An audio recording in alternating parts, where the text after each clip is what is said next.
Nós estamos de volta com as discussões sobre como combater as desigualdades no Brasil. Com o coordenador da Organização de Movimentos Sociais, População de Rua, da Comissão de Direitos Humanos da OAB São Paulo, Dr. Rildo Marques Oliveira, o coordenador estadual do Movimento Nacional, População de Rua, Edivaldo Gonçalves, e o professor de Direito da Universidade Presbiteriana Mackenzie, Dr. Alessandro Soares.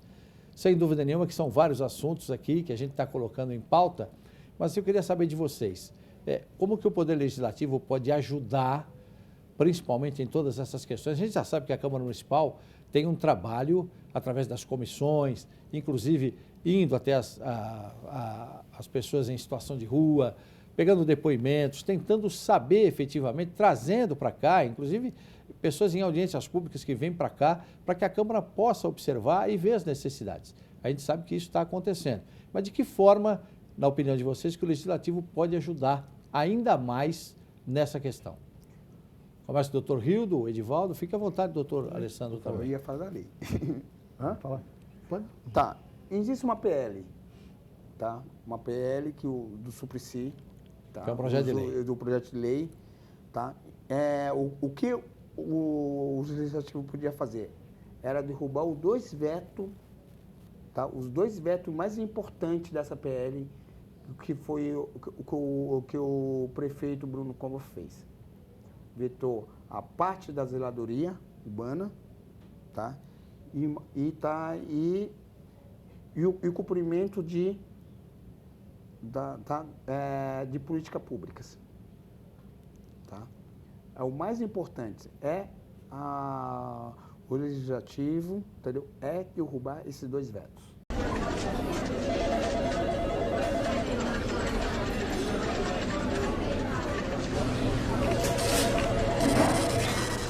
Eu, pessoalmente, não conheço esse projeto de lei que foi aprovado, parece que foi vetado. Houve vetos, esses dois que vocês referiram. Mas né? eu acho que realmente a Câmara Municipal, eu acho que hoje é o órgão que mais pode ajudar essa população em situação de rua. Porque apesar de nós, da OAB, levarmos algumas contêineres para o próprio Ministério Público, muitas vezes encaminhando questões de denúncias, né, para a Defensoria Pública, né, na proteção dos direitos das pessoas que estão na rua, na verdade eu acho que a Câmara ela precisa realizar um debate mais franco e mais,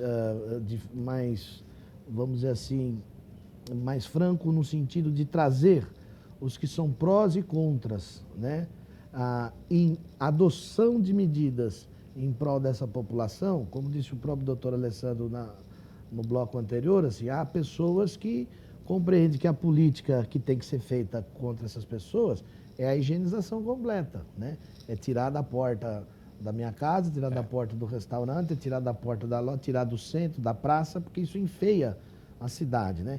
Então é preciso fazer um debate, né? A sociedade paulistana, através da Câmara, precisa fazer esse debate, né? Não é uma política higienista que vai resolver, né? É preciso haver investimentos pesados para que você possa fazer com que essas políticas, de fato, elas movimentem-se para que essas pessoas elas sejam acolhidas e se coloquem numa condição melhor do que o que estão hoje na rua. E para isso a Câmara, eu acho que ela é um espaço importante, que as pessoas vão ter que ter muita coragem, dedicação e ter um espírito de alteridade, né? Porque hoje você olhar para a população da situação de rua é você se comungar com uma ideia da alteridade, ou seja, não é possível, aliás, não será possível resolvermos nenhum problema na cidade, nem num país, se nós não tivermos um pouco de alteridade, ou seja, enxergar um pouco o outro, mais do que os meus próprios interesses, né? Nós vamos ter que fazer um processo aí de diálogo, chamar todos os interesses e ver se a gente constrói um grande pacto, um acordo, para que definitivamente a gente tenha uma política que se dirija efetivamente para a reparação dessa população que está numa situação de rua. Ou seja, o que é preciso fazer é reparar aquilo que levou o estado coante do que levou essa pessoa para a situação de rua, né? Agora, como disse o Alessandro, a crise no Brasil, ela vem se arrastando aí por 2, 3 anos, cada vez mais profundo, se aprofundando, né? E é para isso que nós vamos ter que ter muita paciência e dedicação, e a Câmara Municipal é o espaço ideal e para que esse debate seja feito, para que a gente consiga sair, não com uma, mas com várias soluções, porque o problema da população da rua é complexo, né? Não tem uma origem só, né? Não é só a crise, não é só o desemprego, não é só o alcoolismo, não é só a questão da saúde mental, ou seja, ele é complexo e é preciso atacar de todos os lados, porque só assim nós vamos cumprir o desígnio constitucional, né? Que é diminuir a desigualdade e erradicar a pobreza. Eu acho que essa é a grande missão constitucional hoje de todo brasileiro. Sem dúvida, né, doutor Alessandro? Porque a gente sabe que o executivo, o legislativo, evidentemente, né, a própria OAB, enfim, todas as instituições querem fazer o possível para tirar essas pessoas da rua. Agora, a questão econômica também, que o doutor Rildo tocou, ela é fundamental. Nós estamos num ano, lamentavelmente, que havia uma previsão de crescimento, né, inicial, essa previsão já não deve acontecer, já deve ser um crescimento bem menor. Temos problemas aí também, né, que a questão de coronavírus e tudo mais. Pior ainda. Então, sem dúvida nenhuma, que isso também, de uma certa forma, atrapalha essas ações, né?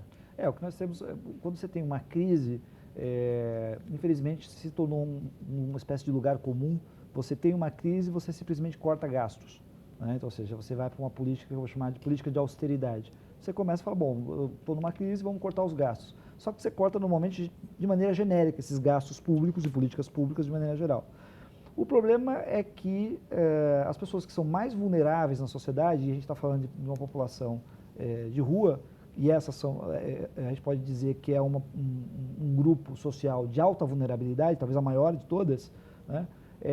Vão sofrer mais, porque eles estão muito menos protegidos socialmente, ainda mais com o histórico brasileiro, etc. Então, quando você fala de uma crise econômica, você tem que imaginar que você precisa também ter políticas públicas nesse período e que, de preferência, protejam os mais pobres. Se a gente pegar, vou usar aqui como exemplo, a crise de 1929 nos Estados Unidos. Qual foi a resposta para a crise? Foi, né, verificar primeiro, aliás, numa análise que eu diria de política pública, de dados, verificar que havia algum problema na proteção das pessoas mais pobres. E isso levou, naquela época, fosse proposto o que eles chamaram de New Deal, ou Novo Pacto Social, onde você começou a prever direito à moradia digna, saúde, educação, etc.